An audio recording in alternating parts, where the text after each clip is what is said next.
Y'all know what time it is.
Yo, what's up, my tokers, jokers, and smokers? It's your boy, Chef Rodney 117 here with another edition of Deliciously Dope's Daily Chronicles.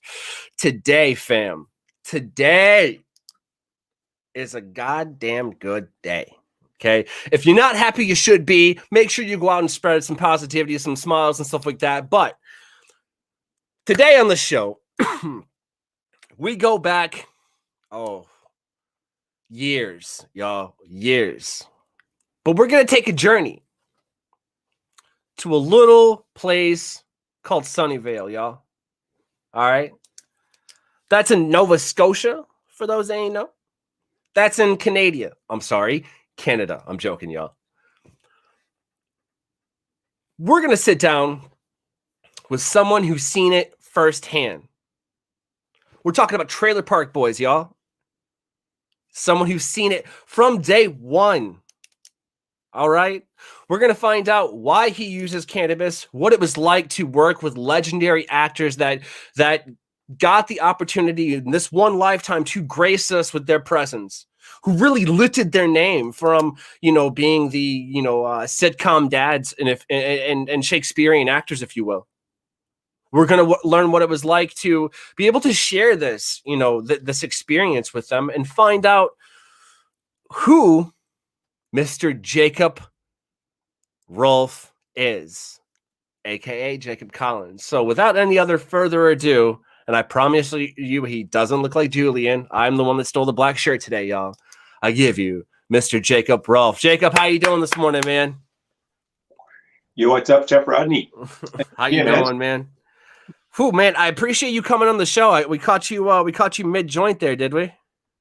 Yeah, just hooting on this tasty roach and realizing how high as I am. Yeah. I mean, listen. No time like the present, sir. No time like the present, as you should know. I mean, dude, take me back real quick, if you will. Like take me back. What was it like getting the call? I'll say Trailer Park Boys, Man, oh man. It's always a trip. Getting a call. Like, it's happened a few times over the years, I guess originally back in the day before the first season, and then after the hiatus when the show was off air for 5 years there or whatever it was, getting the call that it was happening again was a very good call to get. Fucking exciting. Oh, absolutely. I've talked to some other people, and it's similar to the chef life, a little bit, because it's like, we know these, you hear about these pop-up restaurants that become a brick and mortar, that become, this institution of cooking because of whatever, right? The same thing is to be said with acting and comedy. You hear about this person that's doing big things, or these people, or these names. And when all of that stuff adds up, magic like that happens, I can only imagine, man, what it was like to kind of. Did you guys expect it would be, such the success that it was, or were you just like, hey, this is going to be Man, I don't think anybody could have predicted if anything, after seeing the first season, like, I mean, I was sort of plucked out of nowhere, you know, and was in the first season. And then when I actually saw it on TV, you know, I was excited. Oh boy, here's the show that I'm on, and watched it. And it was just like, what the fuck is this? This is like rough and crazy. Yeah. I thought it was going to go nowhere. Just like the whole handheld style was new at the time, and just looked so. It was so. I think I was used to polished, you know, sort of professional studio style, not a mockumentary. And yeah, certainly. And so I was just like, oh my god, that's fucked. Like, it's about getting drunk and high, which is funny. And I do that. Exactly. You're like, I do that. Yeah, it wasn't much of a stretch, really. Right. But yeah, I was surprised when the second season happened, you know, and I was now surprised I got a call for that, and then it just kept on happening. Mm-hmm. So I guess to relate back to your question, it's always great and always a surprise to get the call, or was for the first bunch of years. Right. Now I never know if there's going to be a new season, but it's always good to hear when there is going to be one. I'm happy to get the call still. Yeah, I mean, for those of you who don't know, Mr. JACOB ROLFE here works for a company called SwearNet. SwearNet is hands down, it's one of those things where, like, when I can afford it, I subscribe to it. COVID, you know, I missed it. I can't afford it. You know what I mean? It is what it is. But SwearNet, for those of you who can't afford it, swearnet.com, go check out all the content. There's the jail, you know, that the stuff from the jail that just came out, you know, they're filming with the boys and stuff. Definitely go check that out. There's a lot of like podcasts that are it's all one spot, dude. Swearnet.com, go check it out. You know what I'm saying? Definitely worth it. I'll be honest, like, I probably should, you know, make some wiggle room and definitely pick that up, and I most likely will, but dude, like, it's insane to me as a fan, you know, being able to like share that experience with you. Like, dude, I'm holding, and it's green, you know, green screen, but like my Trailer Park Boys bowl, you know, like that's my point.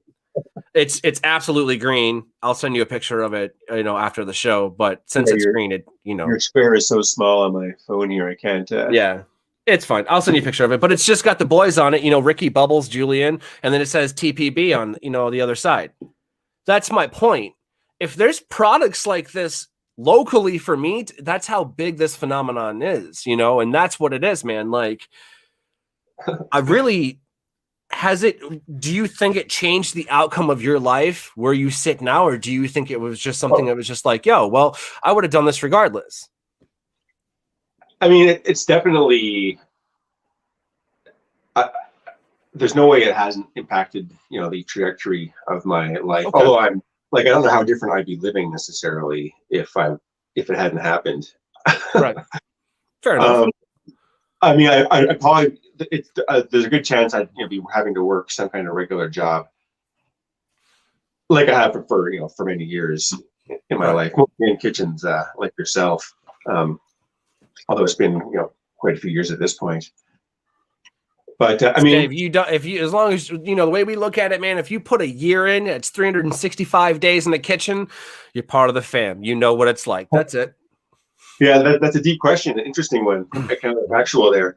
Like, I live a pretty modest lifestyle, you know, doing art, which I would have been doing probably as well. But, you know, art might have been more of a, you know, secondary thing to having to work like a regular job for money. Whereas TRAILERPARK Boys has allowed me, like, the income really varies from year to year, but it's allowed me to, like, you know, be able to focus on art and, you know, not have to work a regular sort of 9 to 5. Yeah. Well, I'm used to living on pretty low income, so that's part of the secret. Because that kitchen life, that's my point. That kitchen life, no matter where you're at, it's not to be rich. That's not why we do it. You know, so you get used to having a budget, and they don't really, you're stuck with it, you know, and then when you have added stuff, you're like, that's it. You know what I mean? So yeah, dude, absolutely. 100%. I think that's kind of like just the magic of putting positivity out there in the life to receive it. You know what I'm saying? And I know, you know, you're a dude all about that, like just being positive all you want. And dude, what more positive thing can you do? Like, create art. And seriously, y'all, check out Jacob's Print Club at BAAAAAM.ca. That's BAM.ca. I've got some here. If you don't mind, I want to kind of plug this, man. I want to show this, bro. Like, I got a what up, Chef Rodney. Of course, it's fucking green. Autographed picture of the man himself here. So gets you. I mean, look at. I gotta frame this. Homeboy sent me some stickers. Like, this shit's legit, y'all. Definitely check it out. BAAAAAAM.ca, BAM.ca. Homie, this is going in my grow. I just got a new sticker. You see That's so sweet. Oh man, is that a Goldie? Orangey. That's what it was. Yeah, orangey. Yeah. But check this out, dude. So I didn't really know, and it's funny you should show that picture of Ricky in the background there, because I have that, and this is the special frame that I went and picked up for it. Oh, is that from like part of your antiquing? Yeah, I went antiquing, man. Picked that up. Like, I like to repurpose frames because I'm fucking a hipster like that. But I think they're gonna look really good, dude, in the studio once we redo it. They're gonna look great, man. I appreciate it. The autograph at the bottom. You're fucking good, man. They're so sweet, y'all. So definitely go check out his shit at BAAAAAAM.ca. That's BAM.ca.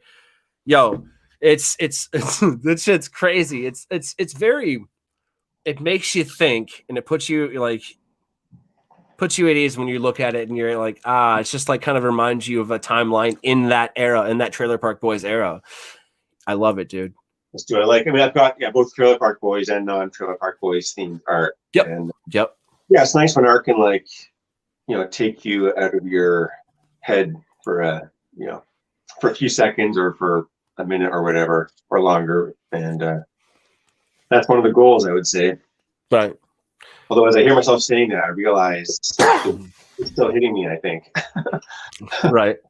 So we got a question from one of our new viewers. He's kind of tuned into everything that we've done lately and can't appreciate y'all enough. But Mr. Jake asks, he has a question. The question that I would like to ask is, how is it hanging with Snoop on the show? That had to be awesome.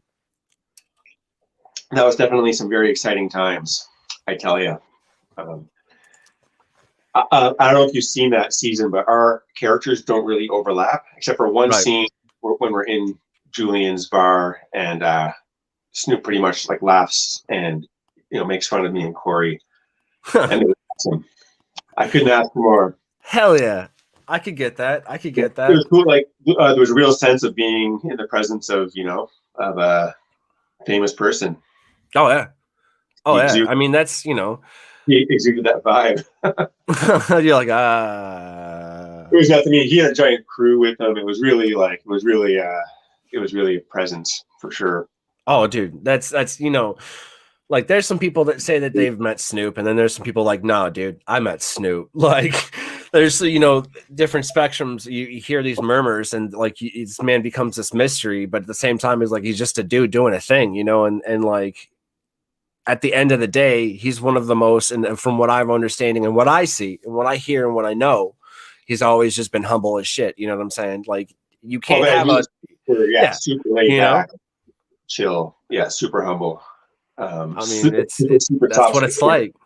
As you might My expect. question is, like, I would like to, if I had one question for Snoop Dogg, and maybe pass it along to him. You feel me? Like, I want to know what really went down with like Snoop Dogg to Snoop Lion back to Snoop Dogg.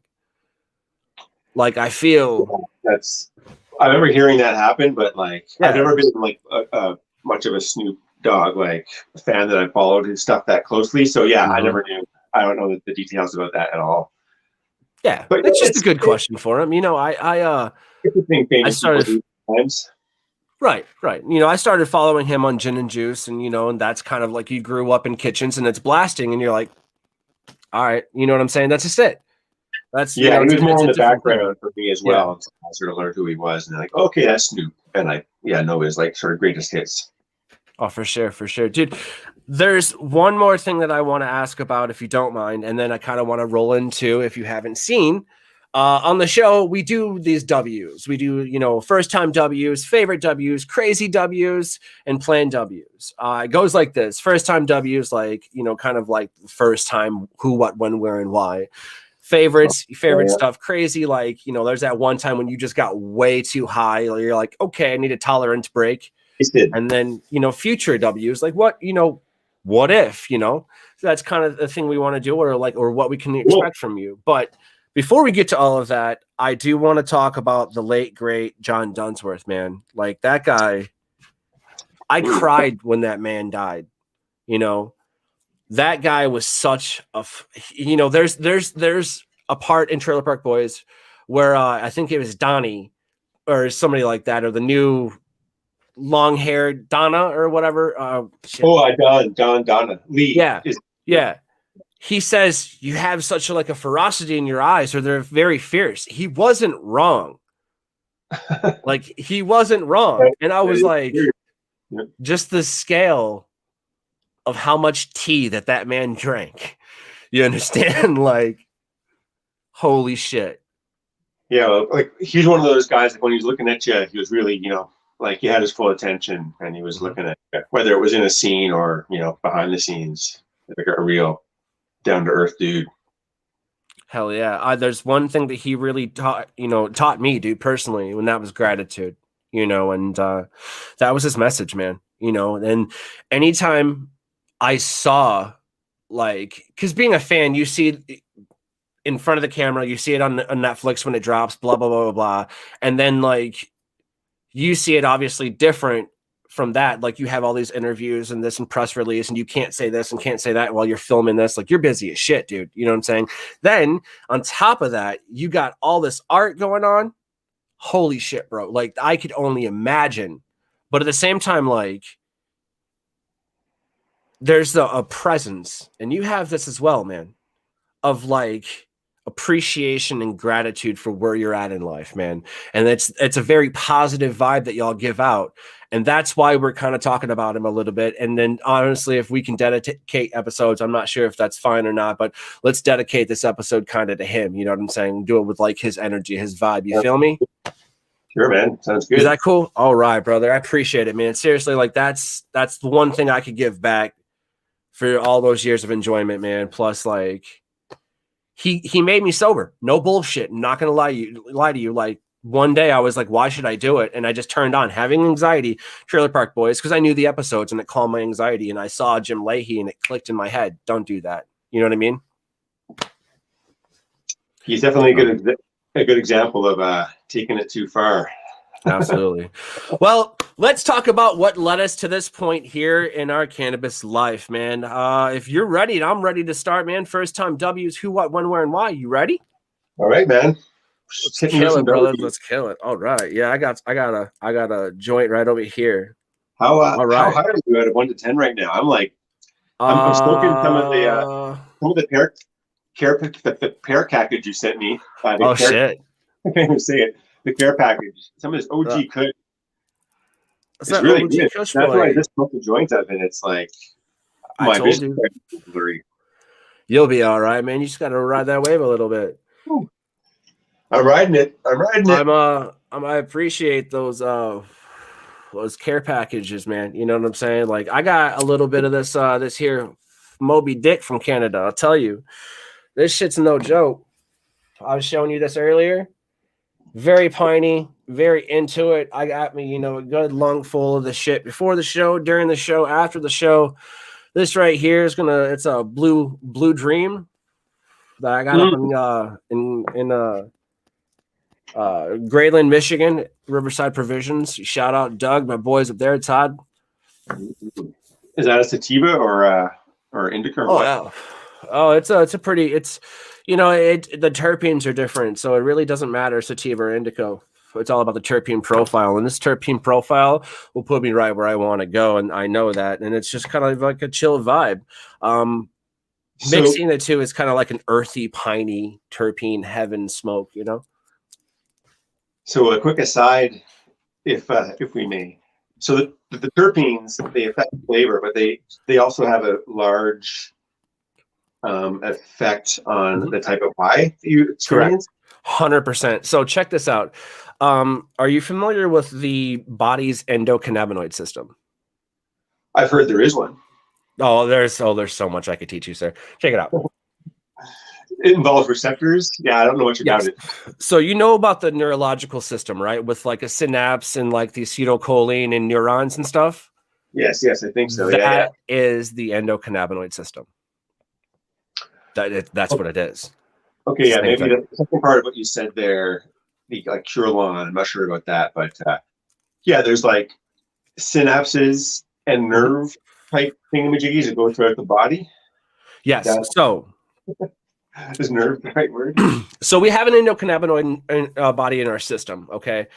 And so what happens is there's a certain terpenes. Terpenes are what allow for the cannabinoids to be processed or like absorbed into our body, whether it's smell, taste, you see what I'm saying, or ingestion, meaning eating it. You know what I mean? For example, have you ever had two different types of weed next to you and go, this one smells like that, this one smells like that, but I like this one more? Yeah. Now, sure, dogs also have an ECS, which endocannabinoid system, because they're mammals. All mammals have it that we know of now. We're not sure about reptiles or birds yet. We would assume so, but we're not sure. All mammals have it. Dogs have it too. That's why when they get sick to their stomach, they eat a specific type of grass, allowing those terpenes, knowing that those terpenes will cause them to puke and vomit or settle their stomach. They know this. Does all smelling of all things have to do with terpenes, or is it just some stuff? If that, not to get us off track. No, you're good. So check this out. As far as terpenes go, you eat basil, right? You love basil, sweet basil, love it, right? All right. There's a terpene called estradiol in that if you're taking it too many, it's pretty toxic. You can get sick from eating too much basil. However, if you heat it up to a certain temperature, ergo cook with it or chop with it or add an acid to it, you see what I'm saying? Or if you eat it in low doses like a caprese, I don't know why I did the head bob, but it made me look cool. Anyways, then what happens is the terpenes burn off or the acid burns this or whatever have you. That's why certain foods affect us differently, especially if you put weed in them. Okay, interesting. Yeah, I've been hearing talk of terpenes, obviously, like for years now, but I've never. I guess I've been meaning to, but never bothered to like look more into it. But yeah, like when cooking with weed or processing it in different ways, that might burn off certain terpenes. I guess I've seen it discussed in that. Yeah. So you heard that mangoes, if you eat a mango and smoke weed, you'll get higher, right? That's true. Because mangoes have a high level of myrcene in them. Dang. If you want, if you read a lot of research and stuff, I have a ton of information I can send you. Like it's good. I find this stuff interesting for sure. And if there's anything I can use weed to make me higher, then that's definitely good to know. Okay, so I'll leave you with one more, and then we'll jump into how you started smoking weed. One more little tip. I was just brought privy to this by my man Rick Thompson here in Michigan. He said, yeah, okay, smoking a joint is one thing, right? But there's a lot of terpenes that you're burning off with your lighter as you ignite it. Before that you're missing out on. He goes, and they come raw from the plant. He goes, literally just take that and juice it.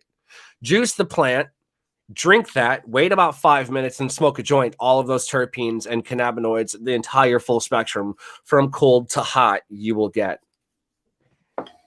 So you're all working together. In tandem. It's no longer called the entourage effect, if you've heard that. It's called the ensemble effect, like an orchestra. Interesting. Hey, yeah, no, it's. Can I go and rock a piss real quick before we? Oh, dude, rock a piss, Bubba. Right, back in 30. Rock a piss. He sings as he pees. I love it. I love it. Oh man.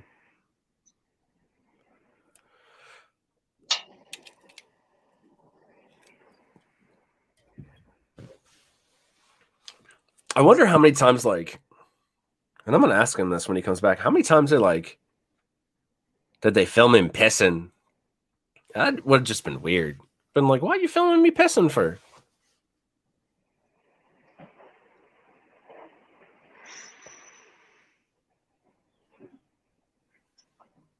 All right, I'm coming back here. Close my door. Man, I just opened up this. I had my upstairs all sort of blocked off for the winter because I wasn't. Oh, word. Yep. And now it's getting warmer. I've started to open things up, and so yeah, I just opened up this room again. Hell yeah. Hell yeah, man. I dig it. I vibe It's a it. bit chilly though. I got a space heater here, and I just closed the door so it'll warm up a little. Get it. I'm not too far from you. I'm in Michigan, so it's coming. You know, last week or so, like you know, it was 60 degrees, t-shirt weather. So we've had some days here where it's been warm, and then it's just started to get. It's a bit less warm today, but it's still warmer than it was like a week and a half ago. So no complaints. Like last night was above freezing for the first time. that's good. Moving in the right direction for sure. I'm getting to the season where I'll start to glow. I'll take my shirt off and go outside, and I'm a ginger, aka an Auburn American, and we glow when the sun's out. I'm so cool as well. And it's that fair skin. I normally travel in the winter, like somewhere that's cheap, warm, and sunny, and so I get a bit of like sun that way. But this year I'm as pale as anybody. All right, well, let's get down to it, my man. If you're ready, you ready? I'm ready. I'm just going to passively twist up another little joint here. Oh, by all means, man. I'm passively smoking through that first one I was talking to you about. All right, man. Jacob. First time W's. Who, what, when, where, and why? Who was the first person you smoked weed with? God, that would have been. I was in high school. That was with my buddy Mike Olson. Oh, okay. There you go. A good friend from high school. We actually traveled in India together, like right after high school, where we also smoked a lot of hash. But before that happened, we smoked weed together in Ottawa. Hell yeah, man. Who, what, when, where, and why? What was the first thing you guys smoked? A bong, joint, dab, spliff, pop can? Oh God, it was joints that we rolled, but it was our first joints, and so they were like, we didn't know what the fuck we were doing. We weren't even sitting together. We bought a couple grams of weed, right, and we were smoking it in this field, and we were sitting maybe like 5 meters apart, each with our stash of weed, and we were just rolling joints and just smoking them like in a row because we had no idea.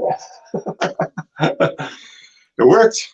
So that's what we're doing now. Ain't nothing wrong with that at all. Yeah. Love it. Yeah, the rest is history. Oh, hell yeah.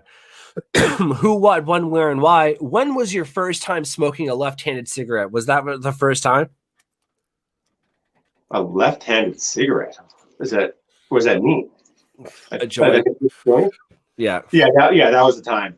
You've never heard that? You've never heard left-handed cigarette? No. Huh. No, all right. Maybe that's just a... All my cigarettes are left-handed, or were real ones and wink wink ones. Okay. But yeah, no, I haven't heard that term before. All right. Well, that's something that us people in the States say. It's like, yo, hey man, you want to go burn a left-handed cigarette? And that's just like a restaurant thing where you're like, yeah, I'll smoke a joint with you. You know what I'm saying? Yeah. In the restaurant where I first like the weed I got was through a guy at the restaurant where I worked. But we used to say, I want to go park a heart. There you go. Okay. No one knew what you were talking about. Well, that was the idea, although maybe it's right. Obvious. Right. We eventually just started calling them safety meetings. Park a hearth. Yes. That's like, hey, fucking safety meeting is 5 minutes. Chef said it's to be outside. And everybody's just standing there and like. Totally legit. Mm-hmm. And that's where you like, if there was a safety meeting, something important was going on. You know what I mean? So. Well, yeah, totally necessary. 100%. Meeting. Speaking of totally necessary, who, what, when, where, and why? Where were you when you first kind of smoked the electric lettuce? Like, where were you guys doing? So we were. It was just before going to see this concert. This band called All at Carleton University. So we were like in this field outside the music venue near these locks along the Rideau Canal. Hell yeah. Dude, that sounds like a fucking good place to like burn off the first ever. You feel me? It was nice. The sun was still up. It was, summer evening. It was great. While we like Hell yeah. chain smoke 3 joints each before going to watch this Oh, band. straight to the dome. Just driving those nails in. Oh man, I love it. First time W's, Jake. Who, what, when, where, and why? Why, to tie this up in a neat little bow, did you do it? Why? Like, why did it get into? Why was I interested in weed? Good question. I don't know. Or I've heard people say like peer pressure. People just be like, I just fucking wanted to. Yeah, I mean, I I've was heard all curious. kinds of shit. Like, I think people at work mentioned it, or were talking about it, and it was funny. Like, it wasn't really around much. I smoked first when I was like maybe 17, and it wasn't like around much.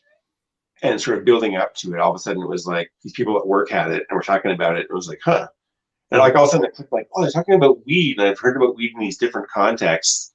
And it, seems like it might be cool and fun. So let's get some. But I had so little experience. Like, I didn't even know that you're just supposed to like just, smoke a joint and see how it goes, for example, rather than just like smoke all the weed you got in joints in a row. Like, I was relatively sheltered until I wasn't. Yeah, like I guess I thought it would be, interesting and fun. It's funny. That brings back another memory. I remember finding this like book that was out in this sort of box of books in the garbage that someone had put out for people to take. Right. One was called Marijuana. It's called like Marijuana: The Second Trip. Just like cloth bag book. I was like, oh yeah, I've heard about this stuff. Yeah, that's what my like dad smokes when we're having game night. Right. And I was looking through it. It was all words, but then there was this drawing inside that like was, someone had just put inside the book, but it was this drawing of like these trees in a field. And it was all these sort of wavy, like trippy. It was a super trippy drawing of nature. Mm-hmm. I first saw that and like, hey, marijuana and this like cool art. I was like, man, marijuana seems interesting. And that was part of what intrigued me. So I found that book before I ever smoked. And I think that was part of what made me curious about it. That's funny that memory just came back to me. I love it, dude. I love it. That's my point. That's important. You see what I'm saying? And like, here's the cool thing. I did my research, man. And like, I was like, how can I get my viewers? How can I at the same time learn more about these people while sharing this experience, while smoking with these people that I talk to? Insert Mr. Rolfe here. Who, what, when, where, and why. We all fucking know how you're doing it. You understand? Like, we're watching you do it as we speak. So we know how it's happening. But when Shakespeare wrote his plays, when Edgar Allan Poe, when they do these things, when people create shows, when they, any kind of basis, you have the basic questions, brainstorming, who, what, when, where, why. That's it. And the cool thing is that those are questions that give back to you for the experience, as far as letting everybody else know kind of a personal reflection of like who you were, you know what I'm saying? / who you are. Yeah, man. Shit goes deep, don't it? It is. No, like that's why at the end of it, like when we ask why, and I'm like, yeah, why, in a neat little bow, because it's just how I feel. You know what I mean? I'm just like, I came up with these questions, and it makes people think, and you're like, holy shit, like I love this memory. You know what I'm saying? Like, boom, there it is. Yeah, I mean, why I took so well to cannabis. Mm-hmm. Like after I first smoked it, it was like, yeah, I like this stuff. And got into it. Right. I wasn't smoking every day at first, but it didn't take long, that's for sure. But yeah, it's interesting. Like it has many different effects at different times. Mm-hmm. I'd say, but like sort of as an awkward, sort of shy teenager, it helped me feel connected, or maybe less in my head, more like connected. That's starting to sound a little bit flaky, but yeah, pleasant sensations. Mm-hmm. Right. Both physically, but then also as a mental state of mind. Right. It can put you. I mean, it can also make you sort of more self-conscious at times too. So it does different things in different ways or at different times. One would say like kind of well-rounded, if you will. I mean, once you learn how, learn about it, Mhm. and it's different ways, you can sort of learn how to help, guide your experience or ride the wave and not not reacting or getting nervous. It's feeling like self-conscious or paranoid, for example. Mm-hmm. I mean, easier said than done sometimes. Like in public, it's classic. You smoke a joint, all of a sudden you're like, "Whoa, Nelly!" Like it hasn't happened here much, but being out in a crowd and being way too high. Oh, it happens. It happens. So we know about the first time, W's. We kind of know like where you were smoking the joint with your buddy, 3 to the dome. We know why you did it. You know what I'm saying? The next segment is our favorite W's, the who, what, when, where, and why of all kind of like the favorite things about cannabis that, hearing now. If you're ready, man, we could dive, we backflip into it. Keep them coming. Yeah. Oh yeah, dude. We're all about W's here, man. We're all about W's because let's face it, you got to take a couple L's, here in life, here and there, in order to take some W's. But with the who, what, when, where, and why, man, those are the W's you really need to focus on, and it's all about setting goals, right? The weed W's. Exactly. All right, buddy. Here we go. Favorite W's: who, what, when, where, and why. Mr. Jacob, who is your favorite person to smoke weed with? Who is my favorite person? Who is? Oh, I don't know. Just like I guess smoking with one of the boys, sitting around. Yeah. There you go. There you go. Or, playing a game or something. One of the boys. Absolutely, one of the boys. I'm with it. Favorite W's: who, what, when, where, and why. What is your favorite way to consume cannabis? I guess joints is my default. Okay. Oh, but after a second of consideration, yeah, it's tough to say. I really enjoy eating cannabis, but I smoke, more than I eat. There you go. There you go. I kind of found out that, and I sent this in your care package, that you really fuck with RSO. Sure do. Now, let's talk about that for a second. RSO, Rick Simpson oil. Okay, there are 2 different types of RSOs real quick. There's FICO, which isn't an RSO. There's FICO, and then there's RSO. FICO is full extract cannabis oil, and RSO is Rick Simpson oil. The only difference is the solvent used. One you can use with MCT oil, which is non-alcoholic, if you will. The other one you use, alcohol, Everclear, to derive the actual oil-like substance, tar-like substance. Yeah, the second one is the one that the RSO. I refer to as or just like weed oil, right? Generally, but yeah, that's like the Rick Simpson oil style that I do, kind of rough and ready. The first one is called FICO. FICO, full extract cannabis oil. Interesting. Yeah. I mean, they're very different, obviously.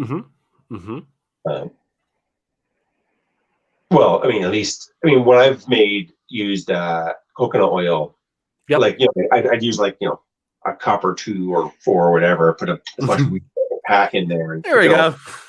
Yeah. And so it's a much more, I mean, like that can be strong still, but it's way less strong than like the syringe of, oil, which is like the amount of, THC per milliliter would be way higher in this than any coconut oil based oil I've made. But both have their place. Both are great. Exactly. And I look at it this way, like, as long as you're smoking weed, man, that's really all you need. A lot of people are like, I just bum joints and smoke joints. And then if I can't smoke joints, I smoke vapes. A lot of people are like, I just only eat it. Some people are like, yo, I only just fuck with CBD. Like, that's enough for me. Like, there are people that they'll overdo it with THC levels. So this is where we kind of plug this accordingly. With RSO, with FICO, with joints, with marijuana, with cannabis, not marijuana, that's a racist term. Let's not try and use that. It's got racist connotation, sorry. But cannabis, period. Okay, hemp, you get the idea. With that period, we're just kind of trying to erase the stigmas and letting people know that, yo, us normal ass people use this shit to when we're still functioning, we still do these things. You know, if you want to call us successful-ish stoners, then yeah, by all means, we laugh at that. But at the same point in time, like, we're doing it because it takes that much energy to do what we're doing, man. You know, it takes that much energy to be able to like take the positivity in and then just amplify it out to that amplitude. Really, you know, it takes a lot to do this. And if we have to smoke weed to do it, we ain't hurt nobody. You know, we ain't hurt nobody. That's the point of what we do. We're erasing that stigma that really shouldn't be there to begin with. You feel me? Yep. And that's why, like, you can be feeling the effects of cannabis and still get stuff done. Oh, 100%. 100%. I mean, and that's my point. Like, better stuff done too. It's more enjoyable. Yes. You know, it's more, it's one of those things where, like, so this joint right here, real quick, if you will, just to point out, I not just rolled it, I'm going to smoke it as well. I rolled it. It's a solid roll. You know what I'm saying? It's Blue Dream. And I rolled it to the point to where I know to my enjoyment, I roll it to my specifications. And that's why I don't buy pre-rolls anymore, because I roll a lot better. Pre-rolls burn quick. You know what I'm saying? Yeah, I don't think I've ever bought a pre-roll. Yeah, please don't. But speaking of pre-roll, did you roll up those that care package? What all did you get in that? Well, here I got some of it right here.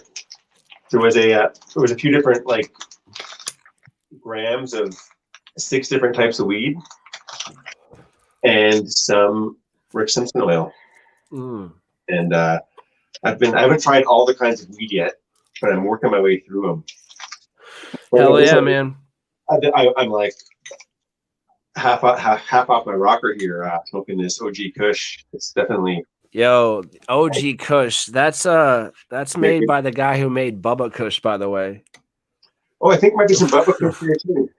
Yeah, see. Those two right there is fire. Oh, blue rod? No, blue god. Blue rod. I listen. But I'm probably just high and projecting. But look at that vibe, though, man. Look at that vibe. I like that. Really blue. I also attribute weed with like me being, like insofar as I have anti-establishment views. Yep. I have weed to thank for that, I think, which is which is great. Like, made me question the status quo to some degree. I think partially because it was so I questioned the system because the system, was hassling me because I smoked weed. Right. But also, I think just being high makes you sort of look at things differently, and you don't necessarily just like accept what you're told. You give life the time that it needs. That's what it is. You know what I'm saying? Like, that's the way I see it. And like, at least on a good day with the right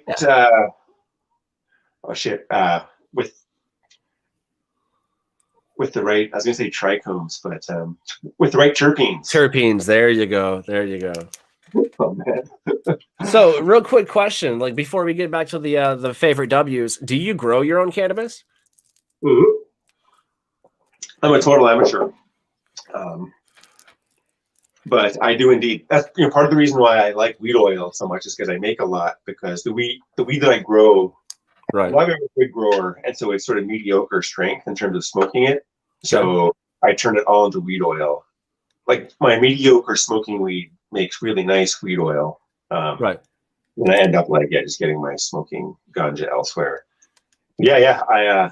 I'm not good, but I enjoy smoking it or growing it and smoking it. Oh yeah, no, it's a peaceful. It's like a meditation almost, man. And like I said, like I can. I'm a noob. This is my first grow. Like I'm halfway through my first grow. So if there's anything that I can share, picture wise, like note wise, bro, I'm all about it. And how your plants looking? Are they healthy and happy? So yes and no. And I embarrass myself here because like I I found a weak spot in one of my joints. It's embarrassing as hell. But anyways, so with my grow, so I kind of really fucked up, but at the same time kind of challenged. I got to see so much in so little time that it really wasn't the quality. It was quality over quantity. Okay. I only really yielded like maybe 2 ounces, 3 ounces from 2 autoflower plants. That's terrible. But I didn't do anything to those plants. I didn't trim them, didn't give them nutrients, didn't nothing. I literally just watered the some bitches. No nutrients even. Nothing. I went straight from seed to grow to see what I wanted to see what is, or you know what I'm saying? Like I didn't add anything to it. So sure, that's good. That's now you've got your control growth, and you can exactly. So I used 2 autoflowers, which okay, cool. They were Diesel Cookies and Cookies Chem as my controls.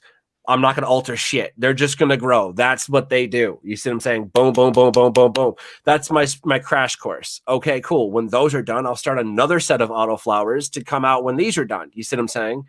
And then I'll change that. So the problem is I put down 12 seeds.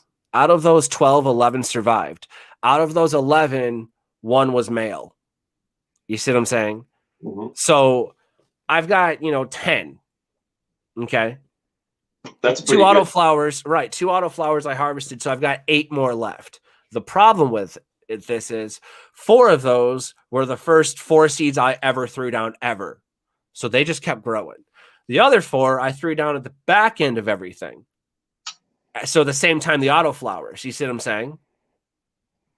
So I shouldn't have done all that. Autoflowers, or is there a mix of autoflowers? There's a mix now. There's a mix now. So I've got 8 girls. I got it. It's all right. I'm just fucking baked and hit myself. But I've got 8 girls going right now in my grow room with another 3 autoflower seeds being germinated or propagated as we speak in a different tent. Do you have all autoflowers, or do you are all your plants autoflowers, or are some of them not? No. So I have Blue Dream. I have King Louis the 13th. I have Wedding Cake, and I have a CBG, like I think it's like Jack Frost or something plants. All of those are regular plants. Okay. And then a little bit about half their age, I have Skittles and I have Durban Poison, two of each. You see what I'm saying? Nice. So 2 Durban Poisons, 2 Skittles, all coming in at like the appropriate time as they should. So my first grow was just out of control. So many notes, so many fails, but I found out something, and this is one thing I will pass forward. Blackstrap molasses, dude, unsulfured. I've read about that. I've read if you have ants around. Oh yeah. Oh yeah, I feed my girls. I make a compost tea. I use some microbes. I throw some blackstrap molasses in there, and I throw coffee grounds in there. Nice, and the plants are like nice and green and healthy. Yep, the ones that are the size that they're supposed to be. Yes, the ones that are bigger. There's a deficiency that I'm trying to find. I think that it is nitrogen deficiency, but I won't know for a few days because I just started adding the coffee. You know what I'm saying? So we'll see. But I'll keep you posted and I'll let you know. Yeah. We'll call it like the Blue Dream Escapes or something. I don't know, something stupid, but you'll definitely find out.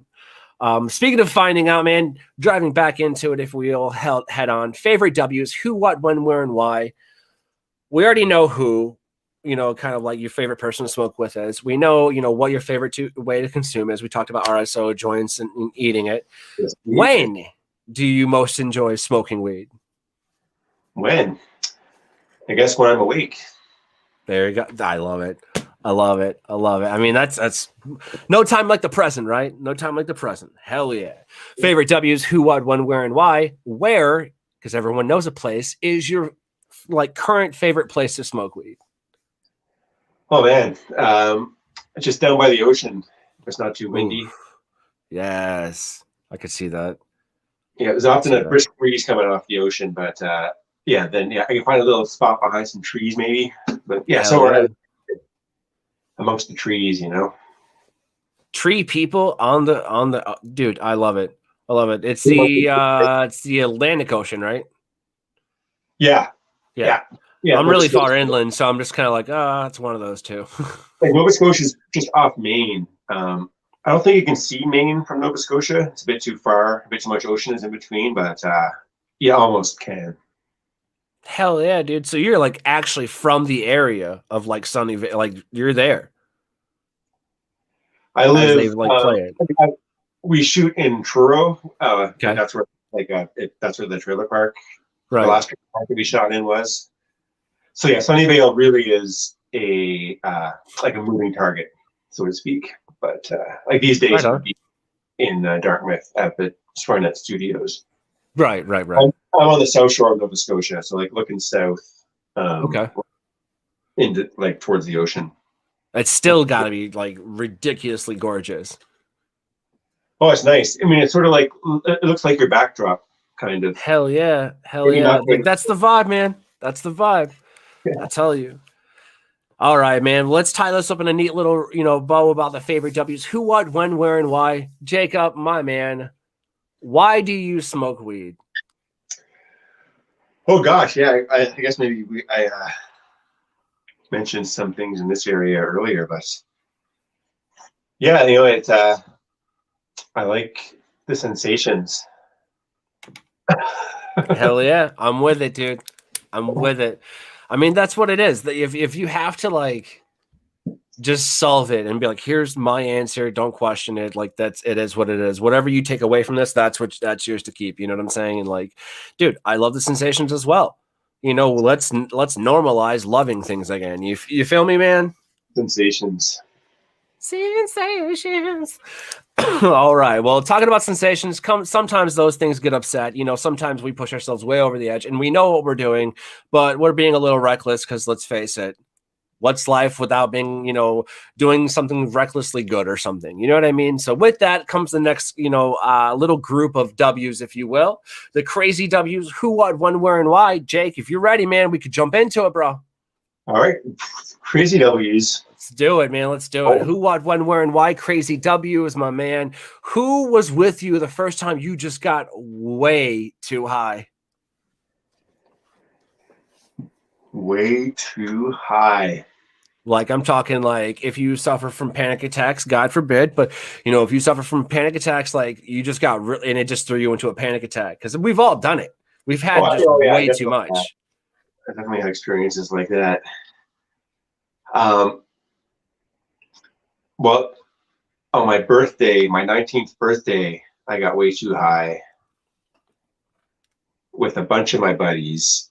It was like sort of like the high school crew of dudes. And we smoked this like super ridiculously large birthday joint. It was like a bat. Oh, damn. Took an hour like a challenge cone. Then I went to a different place where I took a bunch of shrooms and ended up calling an ambulance before the night was over. That was too fucking high, let me tell you. Yeah, that's pretty crazy, dude. That's big mistake. Let me just tell you, calling an ambulance was a big mistake. Yep. No, I've been there. You may or may not have. See, listen, like when you go to dose things, you got to try out the extremes, and I may or may not have driven 4,000 grams into the old gullet here by eating something. So I went pretty quick to it. Yeah, 4,000 milligrams. Yeah. I've I've never done a giant edible dose. Like I've definitely taken enough that I've just like gone to sleep for a long time, but this was like projectile vomiting. Like it was not fun. So like what would a gram of Rick Simpson oil be roughly like? Oh, I know people that do like a gram in the morning. Oh, I know. Yeah. I've heard of people doing like people taking it medicinally. Yeah.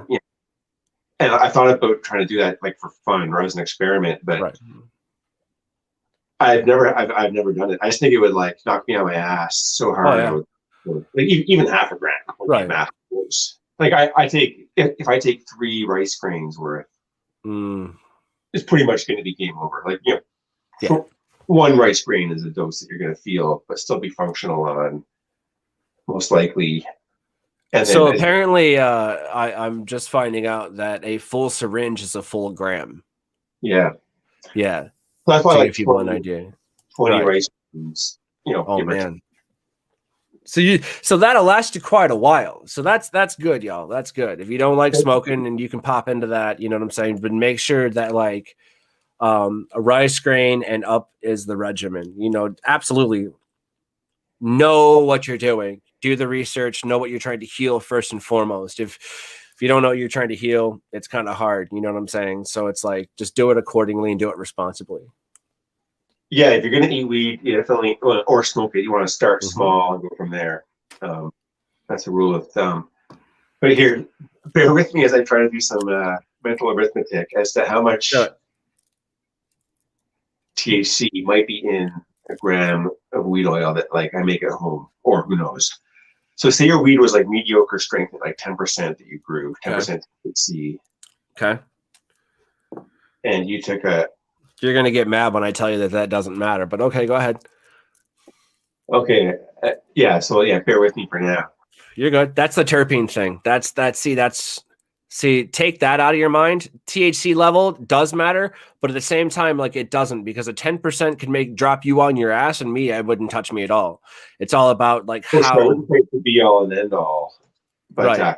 But like if you're making, I'm trying to get an idea of how many milligrams of THC is in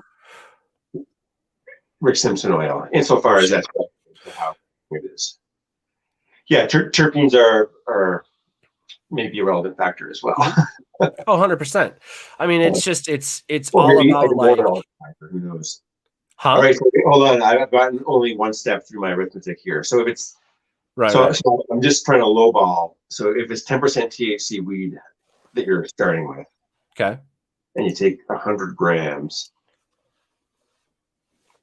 Oh man, I might need a pencil and paper for this. This might not be it. So if I'm doing it right, and I could be wrong. How much weed the way that it is in here? I want to say if I'm doing my math right, and a full syringe is 1 full gram, that's 1,000 milligrams. No, but see, like Rick Simpson oil isn't pure THC. There's other stuff in there, right? Too. Like different concentrates, you're gonna have different right. THC depending on your starting material and the method. And one of the things with Rick Simpson oil is you're sort of getting other stuff like some waxes and some chlorophyll, some other this and that out of the plant. It's not like the contact with your solvent in the plant isn't it's long enough that some of these things get like sucked out as well. Right. There's ways to do it like with a quick wash, etc., where you can minimize that. But yeah, so 1 gram is not 1,000 if my understanding is correct. Right. So is it higher than that? I would imagine it would be. No, it would be lower. It would be something like 1,000 would be pure THC if it was 1 gram. So right. So it might be like 500 milligrams. That makes sense. I mean, I would say that's a lowball estimate. Right. So the whole syringe would be around 500 milligrams, possibly 450, with the rest is CBD, CBG, CBD, CBN. Or, yeah, I mean, well, together, like the whole bouquet of cannabinoid. I would say it's like 500 minimum. It could be as high as like 800 or something like that. Right. I don't know, but anyway, I digress from my original wherever I was going with that. Oh no, we were just talking about the crazy W's, who, what, when, where, and why. That would be a big fucking dose. Yeah, that'd be a massive dose. We would not recommend that. Don't do that. I feel intimidated, but part of me wants to do it and see what happens. I mean, just don't call an ambulance. You'll be fine. Just sleep it off. Listen, you're an adult. That's all I'm gonna say. Like, you're an adult. I'm not gonna tell you not to, but I'm not gonna be like, hey, you should do that. I'm not gonna do that. But at the same time, you should do that. I'm not doing that. Not take that into consideration. You'll be high for like 3 days. Yeah, all in the name of science. All in the name. Science. That's just it. Science, and run into the burning building, if you will.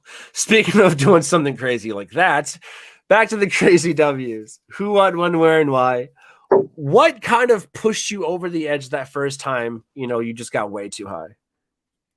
You had to call the ambulance. It was the mushrooms. Yep, that makes sense. It was one of those times when the mushrooms were just like off the hook, and everyone who was there, like all of the half dozen people, had crazy couple nights. I was the only one who went to the hospital, but right, others should have. Like, how did the doctors treat you? Like when you were like, "Hey, I'm on shrooms, bro." There's like, "Well, this sucks." I mean, they treated me gently, but like an idiot. Yeah. Like I was. Like they're sort of like shaking their heads, just like, "Dude, why did you take so many mushrooms?" Like, okay, don't worry, you'll be fine. Just relax. Right.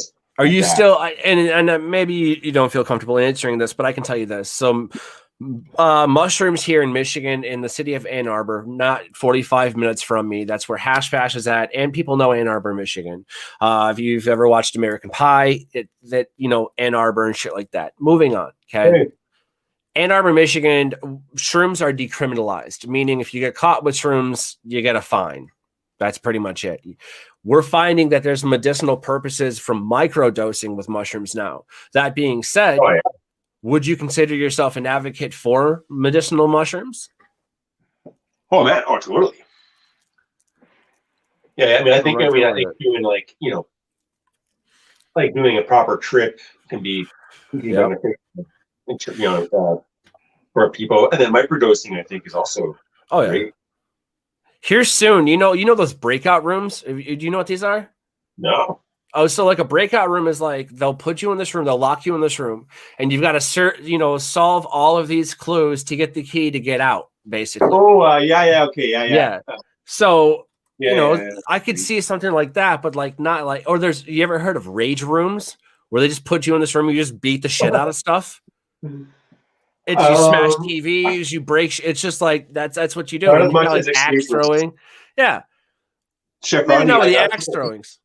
My bladder's in poor shape today. I got to go take a leak again. Go take a leak. Get it. We'll be here, brother. Rocking another piss. Get it. Just fucking wash your hands.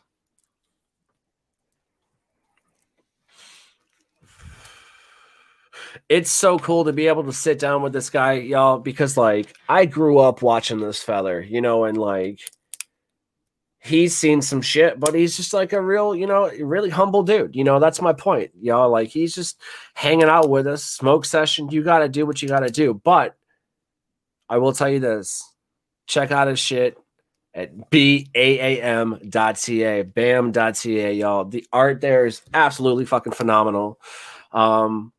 We got a little bit of a surprise here, if you will, for Mr. Rolfe when he comes back after we get through the W's. We actually have one of the people involved with bringing Deliciously Dope TV to your faces. That's actually he's a pretty big fan of Mr. Rolfe's, and so thought I'd give him a smoke a joint with him. Kind of bringing them together, saying what's up in this COVID lifetime 2020 moment. There he is. Man, that was a long piss. All right, it's all right, man. Hopefully you washed your hands because this next part is dirty. It's not. I was joking. What is that? What is that, sir? Do you ever drink yerba mate? No, but I mean, I will. It's like a tea or an infusion. It's some kind of. It's popular in Argentina. It's some kind of leaf that has. I don't know if it's caffeine, but it's like caffeine-like. It's an uplifting drink, and I think that might be like a diuretic, purging my bladder. But yeah, it's great. It's really it's a nice. It doesn't quite give you a buzz necessarily, but it's a real nice uplifting effect. It goes well. I wonder what terpene it is. Yeah. It's got a very bitter taste on its own. Well, here's the thing. America, type in. It's this stuff. Type in it's Yaba Maba, or what is it? Yerba mate. It's called. Yerba mate. Yeah, I fucking butchered that. Yerba mate. Type in yerba mate in Google, space terpenes, and it'll give you the whole list. Cool. Yeah, and so that'll probably, you know, explain why the ensemble effect is the way that it is. You feel me? Like definitely some ensembles happening there. Big time. Oh, hell yeah, dude. Hell yeah. Speaking of big time, man, let's go back to that crazy shit. Who, what, when, where, and why. Give me some So more we W's. talked about, huh? Give me some more W's. Oh, you're good, man. We're almost through all of them, man. We're almost there. So we talked about the first time and you having to call the ambulance. You know, we know what pushed you over the edge there. When was this? It was my 19th birthday. So Yep. And I'm 46 now, so 18 years ago, give or take. Whew, damn, boy. Damn. All right. Crazy W's. To tie this up in a neat little bow, man. Is that half my life ago? Yeah. Damn near. Yeah, wow. Yeah. Man. Crazy W's. Who, what, when, where, and why. To tie it up in a neat little bow, man. Why did it happen? Like, it just...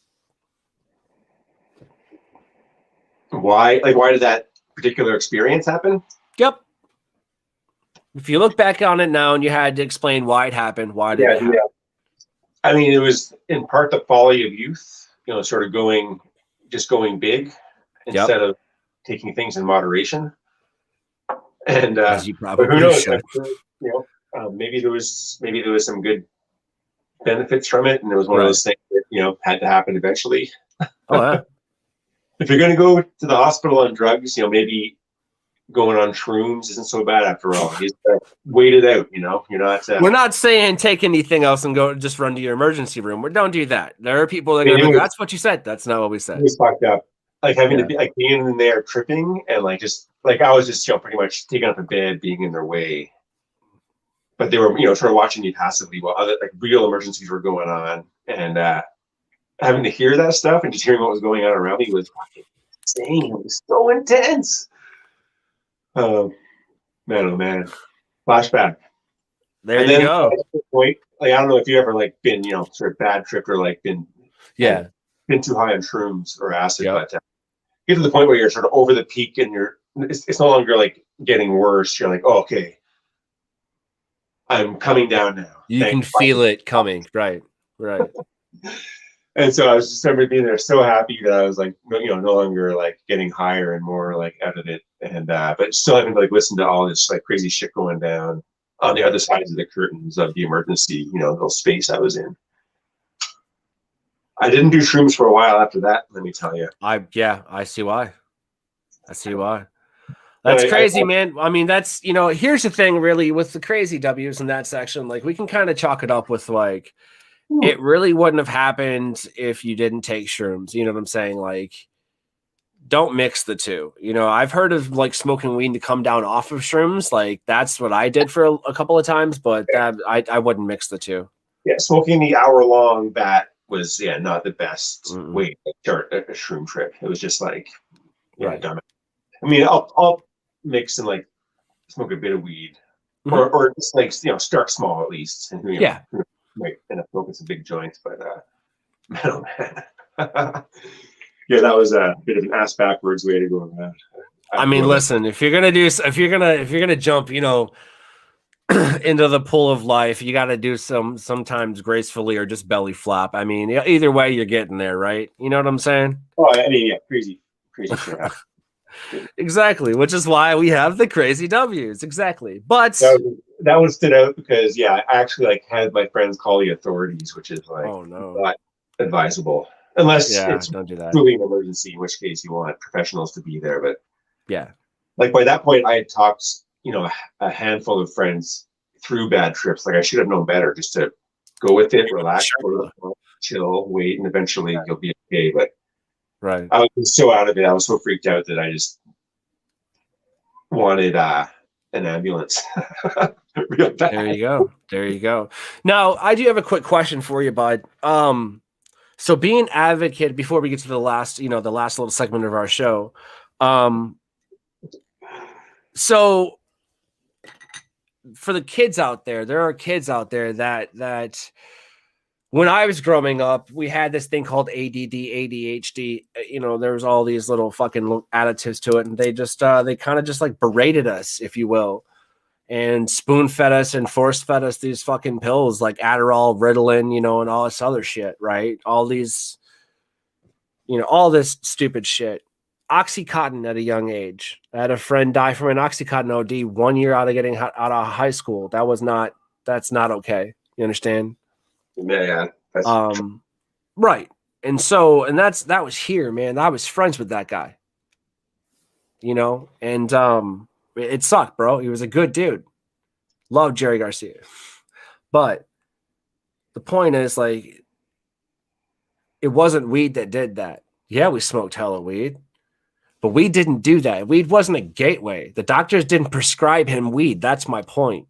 They prescribed him Oxycontin and told him if it got worse, take double. Don't do that. Was that for like pain or an injury, or was it for I'm stuff? not at liberty. I don't want to get that far into it about that. You know what I'm saying? But yeah, totally. You know, the point is that a doctor did prescribe that. That's not okay. And that kid was young. You feel me? All right. Oh, yeah, I've seen them giving Adderall to an 11-year-old fucking girl. What the shit? So I say, instead of giving them Adderall, why don't you give them CBD? I mean, obviously, I'm not saying roll it up and smoke it. No. There's CBD gummies you can get that are just like fucking vitamins. Hell, they've got vitamins in it.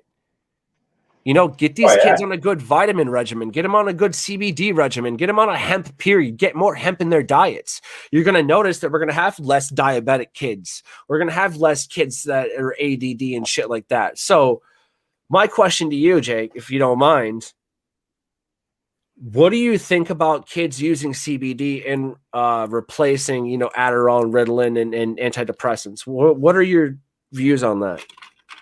Yeah. I think that's a good move. Yeah, it's harmless. They're not getting high. You know what I mean? If it has, if it's helping with, you know, the various conditions, that's great. I've got a personal friend. I'm sorry.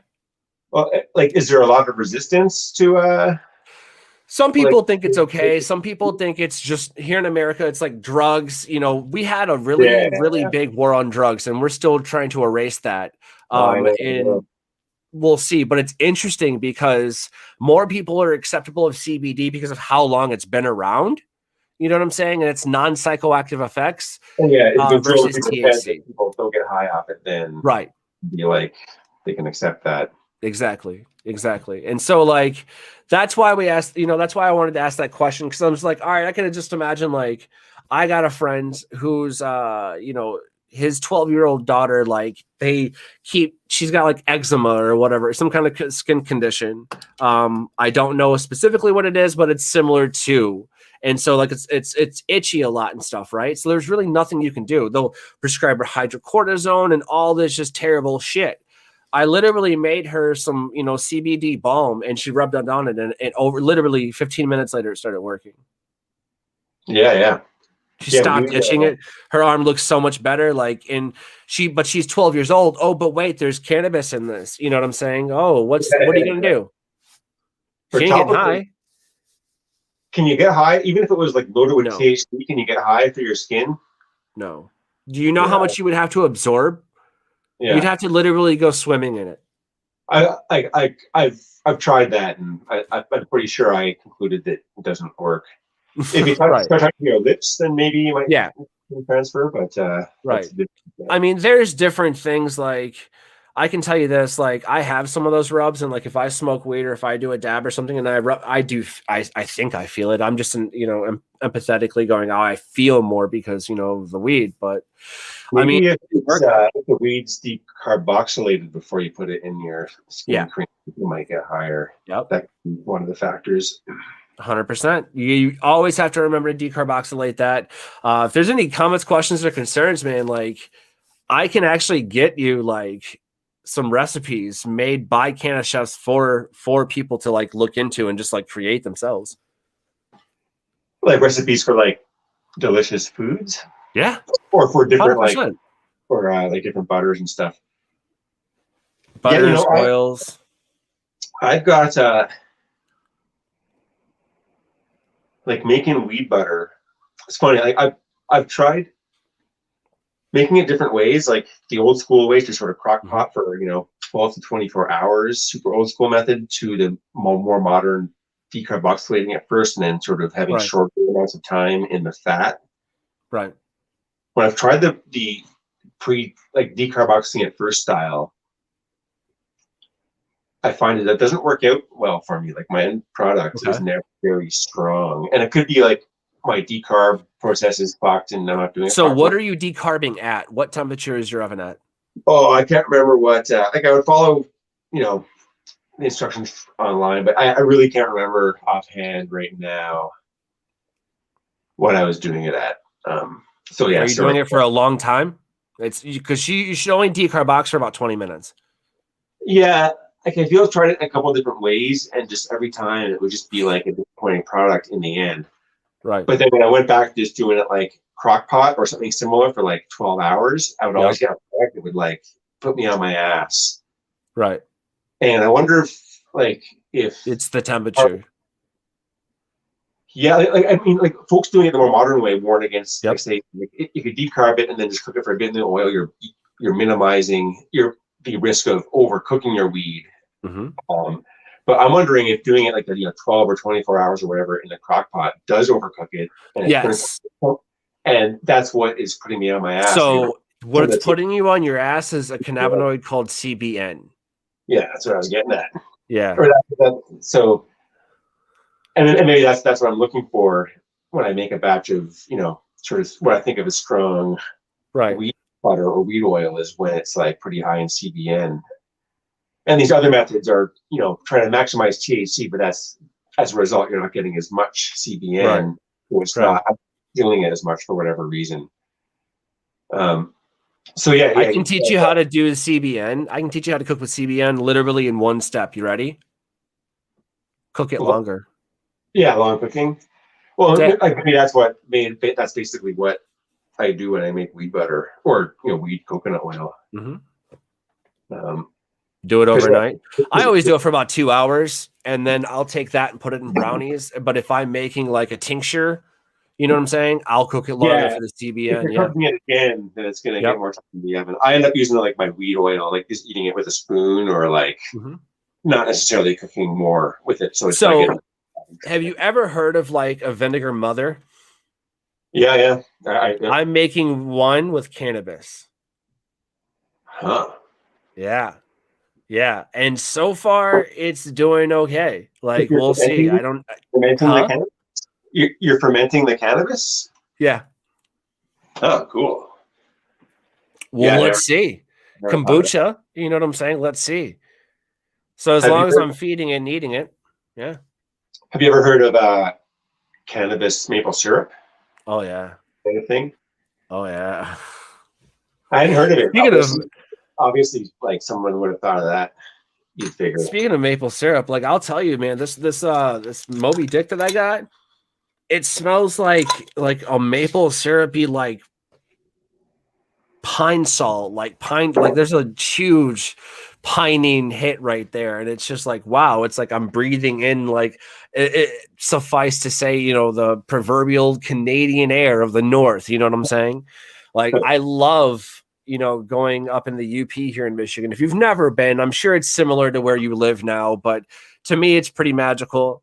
My family has quite a bit of property up there, so we go hunt it, and stuff like that, burn it, grow, whatever have you. But it's beautiful land up there, man. I'm a huge fan of birch trees. You feel me? Oh yeah, we got lots of birch trees in this part. All right, bud, we've made it to this last section. This last section is where we kind of get to know. All right, we know what led us up to this point here about Mr. JACOB ROLFE. Where his cannabis started? Well, let's talk about what if, man. Let's talk about like, this is kind of what we can kind of expect from someone who has led us to that point. But I got a twist on today's final plan W's, man. So one of the guys that helped make this show possible, all right, my friend Plywood, y'all can check his shit out. Plywood Mind. Check his shit out. Definitely. It's some of the funniest shit that I've seen in a while. All over YouTube, man. Dude's making it happen. You can see him on the hit Crave TV show on Hulu and Crave. Letterkenny. It's the Vape Lord himself, one of Jacob's biggest fans. You know what I'm saying, dude? And I'm glad I can share the kind of scene right now and smoke with these guys and talk about them. But here he is, man. Plywood himself. What up, Fly Guy? What's going on, boys? Hi. Yeah, what's up, Patrick? Hi. No one in this panel right now believes in color because we're all wearing black shirts. Yeah. With hats on. No, but seriously, like, dude, thanks for helping me make this happen. I wanted to say that, so I wanted to make sure I got you in here because, like, dude, you know, we're all kind of around the same age, you know, and to be able to look back and have this life of Netflix that played when I was, you know, haphazardly falling drunk into my house or whatever, man. I still remember that theme song, the piano intro, you know, intro for Trailer Park Boys. You know what I'm saying? And the little sequence, you know, and always seeing your name. I got you confused at first with fucking Trevor the Twiggy Alien fuck. Oh God, yeah, that was just the names. I was like, oh wait a minute, yeah. I was just fucking fucked up the whole time. And then, likewise, if somebody plays a Letterkenny theme, like I automatically go to the background skits because it's one of the first characters you fucking meet in the first episode. You know what I mean? And so it's just like being able to grow up and seeing you guys, like, you know, and being able to reach out and just show people that you're just fucking normal people. And we smoke weed, bitches. You know what I'm saying? Like, that's hella sweet. I appreciate that, guys. I really do. I really do. So I sent you care packages. You see what I'm saying? So we could smoke some fucking weed. So if you guys don't mind, man, like, I'd like to kind of like take a second and do a dab of that fucking Moby Dick that I got from Canada. You feel me? Oh, man, celebrate this shit. If you don't mind, I'm gonna mute my mic real quick just so the flames don't kill off the vibe. But like, killing the vibe. I don't give a shit. It's fucking delicious. Sorry, never mind. Fuck the mic. What are you smoking there, Plywood? This is Super Lemon Haze, like a cartridge. I really like Super Lemon Haze. It's a nice daytime medication. So it's like the RSO at night, but that's a little bit more header to the dome. Yeah, dude, thanks for coming on the show and everything. And it was good to hear from you. It's good to see you. Yeah, pleasure. Very good to see you too. Yeah, man. And like you're from Nova Scotia, right? Like born and raised? Born, but not raised. I was raised in Ottawa. Oh, gotcha. Because my family's from there. My parents are both from Glace Bay, I believe. Glace Bay, is that in Nova Scotia or is that Newfoundland? Yeah, Nova Scotia. They're from there. They started dating there. I think they got married there. And then they had me in North Bay, and then I crawled out, and now look at me, you know. So you got a lot of lineage back there in the Cape Breton. Oh, is it in Cape Breton? I know I've heard of Glace Bay. So yeah. But I always say Glace Bay a lot. So, but I know the Cape Breton was talked about, so I got Cape Breton blood. Yeah, folks from Cape Breton talk about it a lot. Yeah, it's fun. It's beautiful. I'm sure they say a lot as well. Oh yeah, been out there. I didn't go out there since I was like 18. I'm fucking 31 now. But have you been out to Nova Scotia? Yeah, man, you got to come out east once the COVID restrictions are dropped. Yeah, should go up and. I definitely plan on it. We should all go. I mean, you're already there. Yeah. Show up with a mini doc or some shit. Make a doc, you say? Yeah, film a mini doc or some shit. Because I film like all parts of my life. I have hard drives full of footage since I was like 16. That's where a lot of my plywood mind stuff comes from. Is like characters I used to do. I just revamped them, made them like more since now. Just keep on evolving them. You know what I mean? Yeah. Excuse me. You just get high and go and visit some cool spots. Yeah, dude. You be our tour guide. Well, speaking of which, speaking of being our tour guide, like check this out. Let's take the proverbial like limelight off of us and like our planned fishing trip to Nova Scotia. You know what I'm saying? I want to learn because that's happening. I don't care. I don't give a shit what you say. That's happening. Y'all fish. If y'all fish, let's do this. You know what I'm saying? I don't even know what fish can you catch in Nova Scotia. I'll Google that shit and find out. And that's just what we're going to do. I'm sure you can get high and go fishing, right? Yeah, you can fish for lobsters, Ooh, eels. that would be fun. Yep. Yo, if y'all want to go fish for some lobster, I'll cook it. Lobster fishing. Yeah. I've never eaten a lobster, and I don't think I ever will. I'll so document are it. you pescatarian? Or not pescatarian, vegetarian?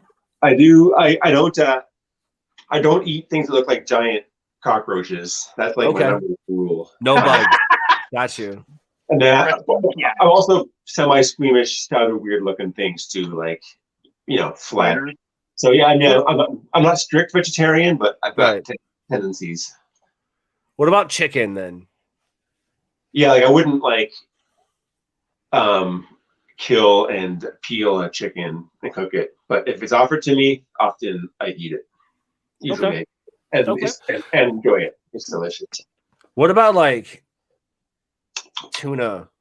Because some people are just like, yeah, it's tuna.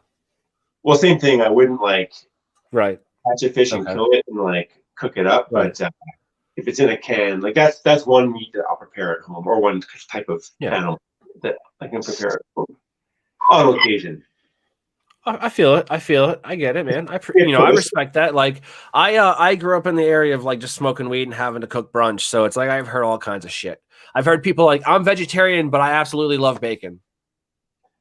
Yeah, I've definitely been there as well. Yeah. You know what I'm saying? So it's just like, I mean, all right. You know what I mean? And at this point, I've been making giant casseroles recently, like old style 80s. There you go. Or 1950s with the can of soup in there. The Betty Crocker, if you will. That's Betty Crocker. Yep. You know, it's interesting because I've noticed that, and there's a movie that I want to tell y'all because it's got your fellow Canadian and it's Seth Rogen. Okay. It's a movie. Yeah. It's called it's something, The Pickle Farmer or something like that. I haven't heard of it. Okay. It's on HBO Max. I don't know what the Canadian version of that is, but it's like an American Pickle, I think it's called. Yeah. But it's about this pickle farmer who is Jewish, who falls in the pickle brine, and then they just so happen to condemn and close it all down. Then time lapse, he comes out of the pickle brine completely fine because he was a pickle for 100 years. Yeah, it's absolutely crazy. Yeah. But I like the premise. You should definitely. It's on Netflix. Or no. Take that back. It's on HBO Max, not Netflix. Sorry. I've been thinking of it for HBO, so maybe I'll finally definitely check it out. Maybe definitely Amazon Prime. Amazon Prime's dope too. Is Rick and Morty? What's Rick and Morty on? I've been meaning to. HBO Max is it's on HBO Max. Yeah. I gotta buy a month or two of HBO then. Yeah. You got to get it, man. You got to jump on it, brother. Find a way to do it because are you a Batman fan? Let me ask you real quick. Are you a Batman fan? I've kind of fallen out of yeah. I mean, I can enjoy a good superhero movie, but I've fallen out of any enthusiasm. Right. So if you're a Batman fan, though, if you're a Batman fan or you're a comic book fan, I really dig all of them trying to come together because they're trying to do the Marvel thing. You know what I'm saying? So they did the Justice League. Well, they just released, and there's a lot of hype around this, Zack Snyder's uncut 4-hour version. You know what I'm saying? That paints Ben Affleck in a completely different picture of Batman, and it's the truth or whatever, and it's on HBO Max. I don't know, man. I'm probably gonna get baked this Saturday and take a few hours and watch it. I'll be honest with you. Yeah, I'm behind on all of the superhero movies now. It's easy to fall behind. In both the Marvel and the DC universes, I'm not up to speed. But I mean, it's something that I enjoy enough that I'd watch that. To it. You'll get to it, baby. You'll get to it. And that's the thing. No matter where life takes you on this river, you know what I'm saying? The proof is, in the fish itself, really. If a salmon can make it upstream when it needs to, because it needs to, you can do the same thing. Otherwise, just go with that flow. You know what I mean? You got to catch a salmon and eat it too. It's good. Or that. Okay. Straight to death. Straight to killing something. We've talked about this. Applewood smoke on it. Oh yeah. Oh yeah. Turn it. Grill marks. Yeah. All right, fellas. Talking about what we plan to do in cannabis. This last section, y'all. Fly Guy, you're all familiar with this. Jake, Plan W's if you're ready. We'll dive right in, man. Which W's are next? Planned W's. This is the Planned end W's, course, all right. man. It's All the right, last all right. quarter mile of the fucking marathon. We've gotten to this point. We've learned so much in so little time, and we haven't even touched the surface of my man JACOB ROLFE here, man. You've been there since day fucking one of Trailer Park Boys. You've seen SwearNet, swearnet.com, y'all check it out. You know, you've seen all these things while smoking weed. Like, you have the perfect view to capture the essence of what is comedy, what is, you know, being behind the camera, what is art, what you're doing today, man. You were the perfect image of that. And then being bridged by that for me, you know, I've also got Letterkenny, which is like a different, you know, angle of that same type of Canadian comedy. You know what I'm saying? And then like, it's just what Ply Guy's doing. It's so much. I love it. It's all cannabis, everything. So we wrote this little end called the Planned W's. Who, what, when, where, and why, bud. You ready for it? Here we go, Jake. Planned W's. Who, what, when, where, and why. Who would you smoke with, dead or alive? Chong. Chong. Can I go with Okay. Cheech and Chong? Okay. Nice. I guess, yeah. I probably can choose the duo, so why not? Okay, so yeah, I mean, you could probably get Cheech and Chong. You could probably get both of them. I Just think call the them up way and be they like, yo, I'm from Trailer Park Boys. I could, yeah, I guess I could try to pull some weight. Do and, it. Get in contact with Cheech and Chong. There you go. Boys, man, You guys so just right. want, you know how many people like hit them up and were like, you just want to smoke a joint? Well, yeah, I'm sure they get it. You know? Guessing. Yeah. Yeah. But who knows? Drop them a DM.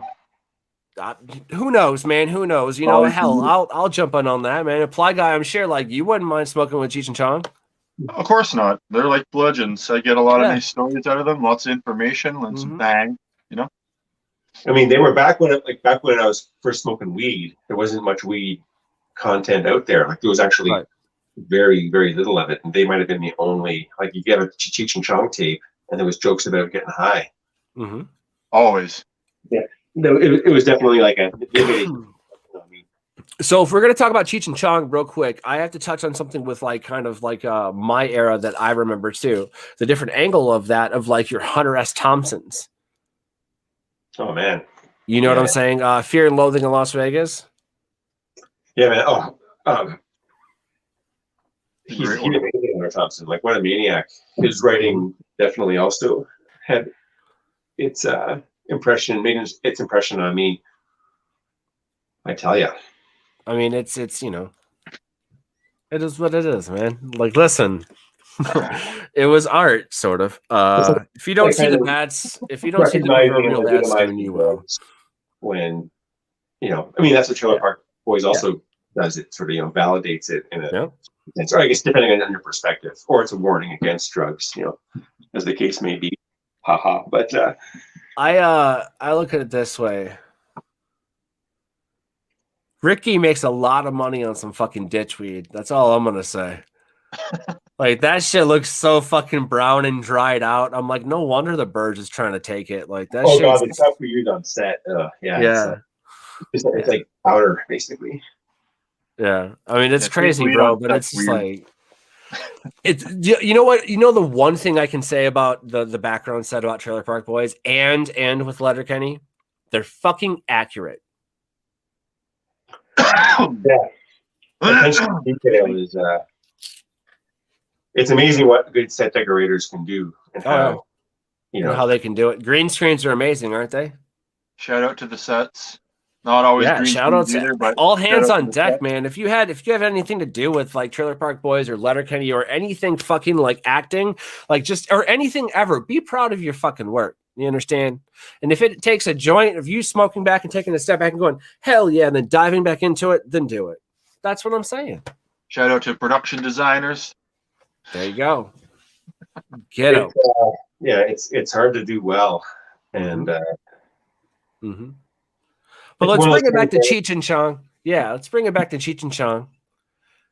Who, what, when, where, and why. What would you smoke with Cheech and Chong? Oh man, Thai stick. Oh, whoa! What is this? Thai stick, man. This motherfucker knew. He was like, "Yo, I've been waiting for someone to ask me this I think question." it's weed that it's a type of like a preparation of weed that comes up in Cheech and Chong movies, or is at least referenced. Okay. I think it's just from Thailand. I don't remember this. I'll have to watch these movies again. It's a weed that they would call Thai stick, but I think it would be. This could just be urban legend, but it would be like they have the buds and they would tie the buds to a stick. The stick would probably be a piece of weed stem, and they would and just a piece of hemp, for the string. They would tie the weed to the stick and then dry it that way, or at least like send it out. So almost like a canagar. So you would get this like when you bought weed back in the 70s, sometimes it would be Thai stick if it was like from Thailand, or at least prepared in this way. But like I don't know if it was actually a real thing or not. But Cheech and Chong, I think, referenced Thai stick here and there. So it seems like it would be a great thing to smoke with them. Yeah, no, I absolutely don't remember that at all, and I feel stupid, but I can go watch that. That's research, bro. I may have made all that up. It's a bit unclear. No, dude, definitely. I mean, here's the thing. If it works, it works. But have you ever had, that brings to a question to my mind. Have you ever had a canagar? It's like a cigar made out of cannabis, like a big blunt. Oh, yeah. No. They're so good. Like what? They're so good. What's the wrap made of? Also made of cannabis? Hemp? It's hemp. No, I've gotten like cannabis or hemp-based like wraps for like small kind of cigarette blow type ones. Right. But never had. No, this looks like a cigar. You know what I'm saying? That it's packed. It's like a big blunt, and sometimes like they'll roll it in keef, sometimes and and wax on the outside. Like it's awesome, and they're wrapped like butcher's twine almost, and then like sealed and shit. So they're actual like cigars, but it's you ain't smoking all that in one sitting. Never had a proper one. So you know what? We'll try to get you one. For clarification, for the wrap, do they make a paper out of weed, or is it just actual leaves that they somehow wrap around? And I think it's like a pressing into like a cigar like material. But I don't think it, and then it's dried out that way. I don't think that it's like, and it's just like leaves overlapping and then pressed. I'll be honest with you, I just was like, hey, cool, and then smoked it, and this got really what's it called again? It's called a canagar. Okay, I see where that word comes from. Yeah. I'll search it online later. Oh, I'll send you some. Dude, I'll send you some. Don't worry about it. Canagar. Yeah. Oh, dude, there you go. You got to write that now. Like while you're just like, oh, yes, I need. Then you recite it to the gar itself, the canagar. Just recite. Oh, for sure. The new anthem. Well, here we go, guys. Back to the plain W's. We got who would you smoke with? We found out Cheech and Chong. What would you smoke with them? We're doing the Thai stick. Okay. Who, what, when, where, and why? When would you like this to happen? When they were back in their prime and did the movies, or right now? Yeah, I guess wearing all denim somewhere in LA. Canadian tuxedo. Back in the 80s. This movie. But anyway, those were like the 70s, weren't they? Could have been. Could have been. Up in smoke. Yeah, I guess so. I mean, that'd be a trip, wouldn't it? I mean, bell bottoms, man. Bell bottoms and those V-necks, they go down to like dude.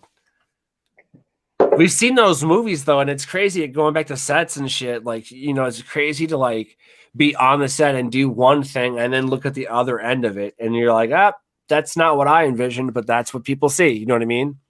Like, and both of you guys know that, you know what I'm saying? Like in front of the camera, like repetitious. All right, nope, take 4. You know what I mean? There's a lot of energy right there doing that.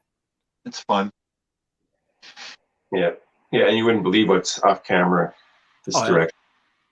Or like there's certain things that actors and people do that drop specific subtle hints for people that know or notice, or if you don't know, now you know. And like you'll drop certain hits in the thing and people just won't pick up on it. You're like, that's the one thing I wanted you to catch that nobody caught. What the fuck? And then 15 years later they'll see it. If you're lucky. If you're lucky. Win the lottery.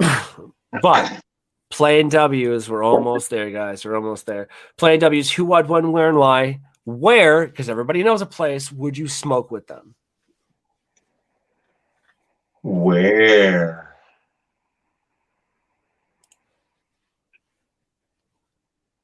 Well, I guess maybe on the beach in Los Angeles. On the beach. Okay, there you go. There you go. Okay. Back in the day. All right. Yeah, it would be, nice. Okay. Not too hot of a day, hopefully, or at least in the shade. But, I see like, a nice temperate, warm evening, dusk with the colors like kind of over the water, like you're sitting by a fire, just passing that tie stick around, not giving a fuck. You do paint a nice picture. Yeah, I try, man. I try. Because it's just like, that glow, that energy, man, those golden days. DJ Stenny, what's up, man? He's shouting out. DJ Stenny's out of Boston. He has a little company called Who Is Mary or Mary Palmer, www.whoismarypalmer.com. You guys go check him out. He's doing some awesome shit. Go check out their dog treats right now. Their CBD dog treats. They're fantastic. I tried some of those. Listen, that's when the edibles kick in when you're eating your dog's treats. It's not funny and it ain't gonna hurt you, but they don't taste the greatest. Dogs love them though. Dogs love them. But we're almost there. We need to tie this up in a neat little bow. You know what I'm saying? This has been amazing, man. We know, like, Trucker's Hitch. It's I can't thank you guys enough. And back to gratitude with John Dunsworth, like that's the one thing he taught me. And again, thank you guys so much, seriously, for taking the time to do this and sitting down on a smoke session with me a little bit, man. Well, man, it's been a pleasure. Thank you. I thank you both for hanging out too. I'm having a blast. You guys are fucking awesome shit, of course. That's what we gotta do to keep our sanity a little bit these days, and I just kind of very humbled by the fact that people listen to this shit. You know what I'm saying? We are adding this to Spotify now. So, here shortly it'll be posted on Spotify. I'll get the link somewhere in the Facebook or Instagram somewhere. But what's your main distribution? Is it through YouTube or YouTube? We're live to YouTube right now. We're live on Facebook. And then from there we'll just send people to Instagram. That'll send you to our profile. And that profile link, that's all listed there. Plus Ply Guys stuff from Plywood Mines and DSBTTV. That's my old show. There. I haven't done that in years, but it's still stuff. It's hilarious, dude. It's really funny. Like, it's you being Canadian, understanding slapstick humor and like how you break the molds of your, being one of the influences that drove Ply Guy to do, the acting he did. You can definitely see the influences and see where like it kind of he draws, I guess, mantra from. You know what I'm saying? I'm grateful for that, and I'm grateful for this moment. So it's all good. Absolutely. Yeah. Now, let's give this away in the gift that we were given now. The Plan W's, Jacob, who, what, when, where, and why. Why would you smoke with Cheech and Chong at dusk on a beach with a tie stick? Oh man, it would be I hadn't given it much thought. They just came to mind first. Oh yeah. Get it. I think it would be a blast. Frankly. Oh dude, absolutely. Absolutely. And it's all about having a blast in life. And that is kind of the message we're giving out, y'all. Again, that's what it's about. Is Cheech still doing stuff like weed related stuff or entertainment related stuff these days? I feel he is, but I can't quite think of it. I know Chong's yeah, so he's all over the place. Like they're doing tons of shit right now. So is Mike Tyson. Dude, a lot of people have kind of jumped over that green rainbow or the green bridge, if you will. A lot of them had their own CBD and THC companies already. So it's just, I'm not surprised at all. It'd be interesting to talk to them about that stuff. Oh, 100%. I would love to. I would absolutely love to. Just imagine asking the who, what, when, where, and why questions to Cheech and Chong or someone like that. Dude, that'd be amazing, and that's just what it is. We'll sit down, have a little bit of a sesh, man. We'll puff, we'll pass some information around, you know what I'm saying? Like, get to know people. so that people can help look at this and understand, oh, wait, the stigma that I'm thinking, well, if this person does it, you see what I'm saying? I'm just saying. I'm not sure how much watching me is going to break anyone's stigmas about weed, but it's a different perspective, man, and all perspectives matter, sir. No, man, I'm not. No shame here, obviously. Yeah, man. That's what we're trying to do. I can help you out or try, but that's about it. Yeah. Weed's fucking awesome. Yeah, I do it for my medical things, my sleep and diabetes, and like I stick to that. I recreationally will too as well, but like for the most part, it's for medication. Yeah, that's what it's all about, man. Different ways for sure. Absolutely, man. And that's my point. Like, you know, different strokes for different folks. That's why we do what we do, whether it be Canadian humor or, you know, American sass. I'm joking. Yeah, I gotta clean the legally way. Right. I'm just saying, like, you know, we're breaking the molds and kind of breaking the stigmas and kind of like creating this new life for ourselves, because we're all coming of that age. You know what I'm saying? That age where it's time to nut up or shut up or shit to get off the pot or whatever fucking euphemism you want to insert there. The fact of the matter is we're doing this shit high. We've been doing this shit high and we ain't heard no one's sense. You know what I'm saying? We're trying to make everybody's life better by being able to feel better in our lives. You understand? You can't take that liberty away from somebody. You feel me? That's my point. If that's the case, how long is it before fucking laughter is illegal? You feel me? That's how I feel. Like, just because I don't want to pop a pill that makes me a bad person, nah. Just because I don't want to like shove Adderall down kids' throats instead of just give them CBD, that makes me a terrible person. All right, well, make sure those cuffs are on nice and tight because my lawyer's going to come after your ass. You understand? Like, that's my point. It's just like there's too many people out there fighting the good fight. Cops don't give a shit anymore. They don't care about weed. End of story. They really don't.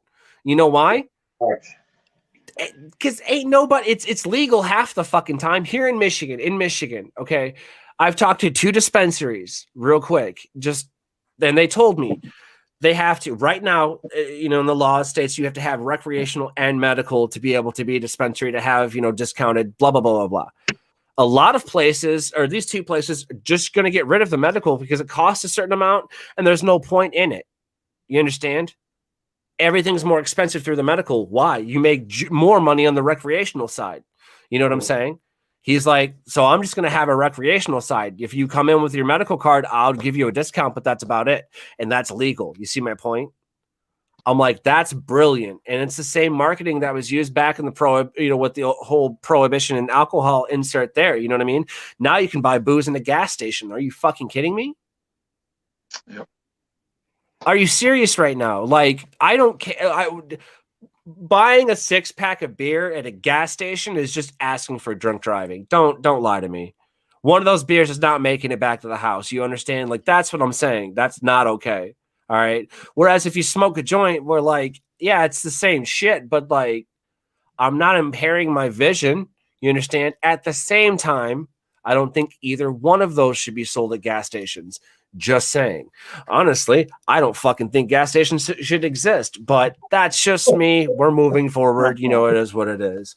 That would be it. They're already relics, y'all. You know what I'm saying? Like, look at a gas station, like a mom and pop gas station, what it was like the 40s, 50s, and 60s, and watch that gas station evolve, get bigger, get smaller, become just oblong, rectangled curve, if you will, you know, with a car wash, with a vacuum, you know, they've got it popping going off, you know, they have a fucking little cookout. Everybody from the town comes in. Like, that's, you know, I've passed through those towns where they've got one fucking stoplight and it's not even a stopway. It's just a 4-way fucking stop sign in the middle of town that flashes red. That's it. I've been to those towns, you know what I'm saying? And that's my point. Like, sometimes those towns, you go in, it's just a restaurant inside of a gas station. All right. Eating ain't going to hurt you. All right.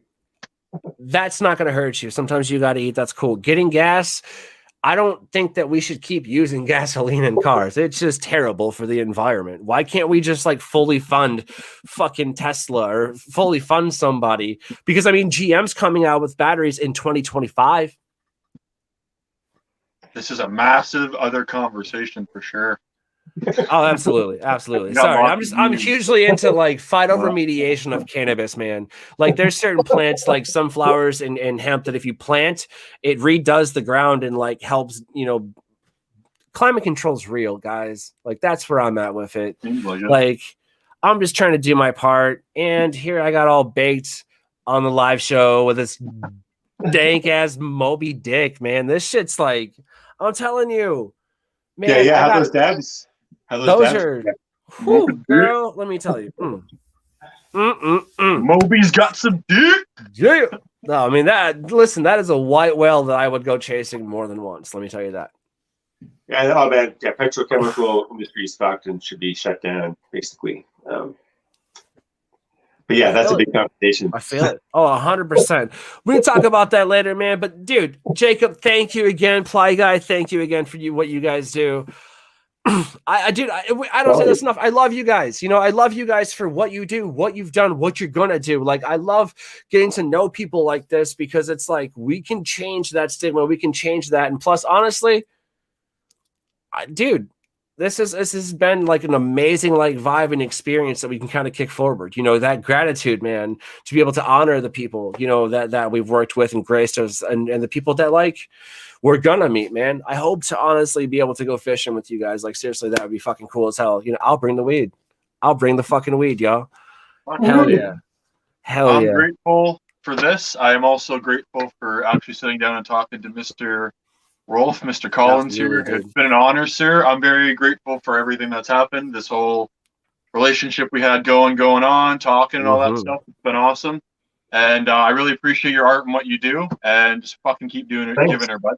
100%. Awesome. Thanks, guys. Again, guys, absolutely. Again, guys, go check out Jacob's art, BAAAAAAM.ca. That's BAM.ca. That shit's fucking off the chain. I'm not going to lie to you. Like, we're redoing Deliciously Dope Studios, and like, I put it on frames because that's going in there. I got Plywood Mind going up on the board here too, guys. That's my point. When I say I'm a fan and that I support this shit, I'm a fan and I support this shit, y'all. Like, I gotta get my fucking, some autograph shit, y'all. Like, this is to me, it's a big deal. I can't thank you enough, guys. Thank you. I mean, I hope to see you guys again. You know what I'm saying? I hope to be able to sit down and sesh again. We'll talk about some bullshit, man. Maybe we'll work that into something with like BAMs for grams or some shit. That shit's hilarious. Yeah, man. I like to review weed. Do it. I like to learn how to suss out the different terpenes. So if anybody else wants to send him some stuff and send him a care package, BAMs for grams, man. You guys got to definitely reach out to Jacob on his Instagram, man. Hit him up. Maybe you can include my my PO box in the description below. I'll give it to you. Absolutely. We'll blast it out. We'll blast it out. Hell yeah, man. Fucking we'll get it. I have it somewhere. I don't even know why I didn't read it off. I just had it somewhere. I just wrote it down. I'm trying to make an old school Rolodex because my bladder the computer is about to explode once again here. Shit. I really got this big time. So maybe we should. This was awesome. You're all right, guys. This is awesome, guys. Like I said, Tokers, Smokers. I'm Chef Rodney 117. This has been Deliciously Dope TV with Jacob Collins, aka JACOB ROLFE, the Ply Guy from Letterkenny Guys, Trailer Park Boys. Howdy, guys. Good talking to you guys. Check the mic and make sure it sound right, boys.